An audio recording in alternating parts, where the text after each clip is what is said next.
வணக்கம். ஒரு முழு நாடே, அதாவது டென்மார்க், ஒரு டெக்னாலஜியை மொத்தமா தடை செஞ்சிருக்காங்க. அதுக்கு அவங்க சொல்ற காரணம் ரொம்பவே ஆச்சரியமா இருக்கு. அத பத்தி தான் நாம இப்போ விரிவா பார்க்க போறோம். வாங்க உள்ள போலாம். சும்மா ஒரு நிமிஷம் யோசிச்சு பாருங்களேன். உங்க காதுல மாட்டி இருக்கிற ஹெட்போனே உங்கள ஒட்டு கேக்குதுன்னா எப்படி இருக்கும்? கொஞ்சம் ஷாக்கிங்கா இருக்குல்ல?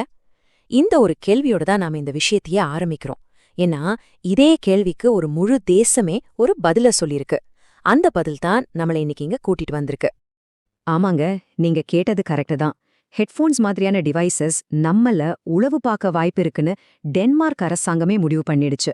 இது ஏதோ சின்ன விஷயம் இல்ல, ஒரு பெரிய மர்மமான கதையோட ஆரம்ப புள்ளி இது. சரி, முதல்ல அந்த உத்தரவை என்ன சொல்லுது, யாருக்கெல்லாம் இது பொருந்தும்னு பாப்போம். இது ஏதோ ஒரு சாதாரண செக்யூரிட்டி வார்னிங் மாதிரி நினைச்சிடாதீங்க. இது அதையும் தாண்டி ரொம்ப சீரியஸான ஒரு விஷயம். இந்த ஆர்டர் யாருக்கெல்லாம் பாத்தீங்கன்னா பொது அதிகாரிகள், போலீஸ், ஏன் மிலிட்ரி வரைக்கும் எல்லாருக்கும்.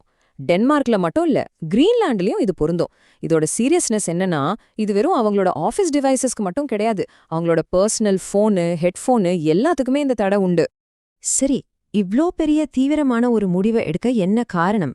இதுக்கு பின்னால இருக்கிற டெக்னிக்கல் மர்மம் என்ன? வாங்க, அந்த கண்ணுக்கு தெரியாத எதிரி யாருன்னு கொஞ்சம் தோண்டி பாப்போம். இந்த முழு பிரச்சனைக்கும் நடுவுல இருக்கிறது ஃபாஸ்ட் பேர்னு ஒரு டெக்னாலஜி. இது கூகுளோடது. நீங்க புதுசா ஒரு ஹெட்ஃபோன் வாங்குறீங்கன்னு வச்சுக்கோங்களேன், அதை உங்க ஃபோன் பக்கத்துல கொண்டு போனாலே போதும், கனெக்ட் பண்ணவா அன்னா அதுவே கேட்கும். ரொம்ப வசதியா இருக்கும்ல? ஆனா நமக்கு வசதியா இருக்கிற இதே அம்சம் எப்படி ஒரு ஸ்பையிங் டூலா மாறுது? ரொம்ப சிம்பிள். ஒரு ஹேக்கர் உங்க ப்ளூடூத் ரேஞ்ச்குள்ள இருந்தா மட்டும் போதும், உங்ககிட்ட எந்த அனுமதியும் கேட்காமலே உங்க டிவைஸ் கூட அவங்க சைலண்டா கனெக்ட் பண்ணிட முடியும். அப்புறம் என்ன, நீங்க பேசுறத ஒட்டு கேட்கலாம், உங்க டேட்டாவை திருடலாம், எது வேணா நடக்கலாம். பாருங்க, radar.dk அப்படிங்கிற ஒரு மீடியா ரிப்போர்ட் என்ன சொல்லுதுன்னா, சில டிவைஸுகளை யாருக்கும் தெரியாம ஒட்டு கேட்கிற கருவிகளா மாத்திட முடியும்னு சொல்றாங்க. கேட்கவே எவ்வளவு பயங்கரமா இருக்கு பாருங்க. சரி, இந்த ஒட்டு கேட்கிற வேலைக்கு வழி செஞ்சு கொடுத்த அந்த குறிப்பிட்ட சாஃப்ட்வேர் கோளாறு என்னன்னு இன்னும் கொஞ்சம் டீட்டெயிலா பாப்போமா? டெக்னிக்கலா சொல்லணும்னா, ஐரோஹான்னு ஒரு கம்பெனியோட ப்ளூடூத் ஆடியோ எஸ்டிகேல தான் பிரச்சனை. எஸ்டிகேனா என்னன்னு யோசிக்கிறீங்களா? சிம்பிளா சொன்னா அது ஒரு சாஃப்ட்வேர் உருவாக்குறதுக்கான டூல் பாக்ஸ் மாதிரி. இந்த டூல் பாக்ஸ்ல இருந்த ஒரு சின்ன ஓட்டை தான் எந்த அனுமதியும் இல்லாம டிவைசஸ் தானா கனெக்ட் ஆகுறதுக்கு காரணம். அப்போ இதுல இருந்து தப்பிக்க என்ன பண்றது? நீங்க உங்க போன்ல ப்ளூடூத் ஆஃப் பண்ண மட்டும் பத்தாதுன்னு எக்ஸ்பர்ட் சொல்றாங்க. அதுதான் இங்க முக்கியமான பாயிண்ட். உங்க ஹெட்ஃபோன் மாதிரி இருக்கிற எல்லா ஆக்சசரிஸையும் முழுசா பவர் ஆஃப் பண்ணணுமா? அப்பதான் நீங்க சேஃப். ஓகே, ஒரு டெக்னிக்கல் ப்ராப்ளம் இருக்கு, அது சீரியஸானது தான், ஒத்துக்கலாம். ஆனா அதுக்காக ஒரு நாடு முழுக்க தடை விதிக்கணுமா?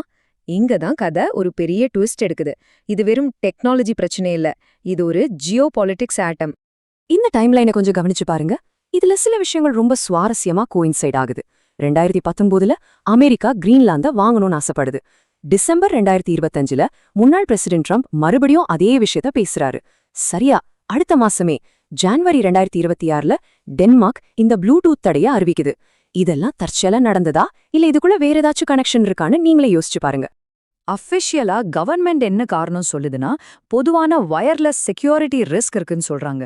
ஆனா அதே நேரத்துல கிரீன்லாண்ட் விஷயத்துல டென்ஷன் அதிகமாகிட்டே போகுது. இது ரெண்டுக்கும் நடுவுல இருக்க கனெக்ஷன் என்னவா இருக்கும்? சும்மா ஒரு கோஇன்சிடென்ஸா? டென்மார்க்ல நடந்த இந்த ஒரு சின்ன விஷயம் டெக்னாலஜியை நம்பியிருக்கிற எல்லா நாடுகளுக்கும் ஒரு பெரிய பிரச்சனைய வெளிச்சம் போட்டு காட்டுது. இது ஒரு குளோபல் இஷ்யூ. இந்த தடையோட உண்மையான பாதிப்பு என்ன தெரியுமா? ஒரே ஒரு நம்பர்ல சொல்லிரலாம், அது 0. ஆமாங்க, 0. காது கேட்கிற மிஷின் இல்ல உயிர் காக்கிற மெடிக்கல் டிவைசஸ், இது எதுக்குமே எந்த விதமான விதிவிலக்கும் கொடுக்கல. அப்போ யோசிச்சு பாருங்க, சாதாரண மக்களுக்கு இது எவ்ளோ பெரிய குழப்பத்தையும் கஷ்டத்தையும் கொடுத்துருக்கோன்னு. இந்த சம்பவம் நம்ம மனசுல சில ஆழமான கேள்விகளை எழுப்புது. நாம எவ்ளோ தூரம் ஆப்பிள், கூகுள் மாதிரி வெளிநாட்டு டெக் கம்பெனிஸை நம்பி இருக்கோம்? நம்ம டேட்டாவை உண்மையில யார் கண்ட்ரோல் பண்றா? நம்மளோட முக்கியமான தேசிய கட்டமைப்புகள் எல்லாம் எவ்ளோ பாதுகாப்பா இருக்கு? ஒரு பட்டனை ஆஃப் பண்றதால மட்டும் எல்லா பிரச்சனையும் தீந்துடுமா? இது நம்மளோட டிஜிட்டல் இறையாண்மை பத்தின ஒரு பெரிய விவாதத்தையே உருவாக்குது.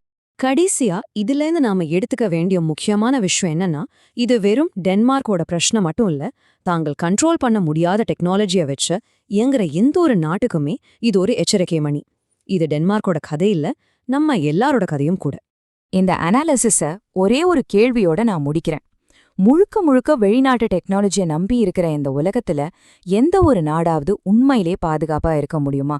யோசிச்சு பாருங்க. அடுத்த பதிவில் சந்திப்போம்.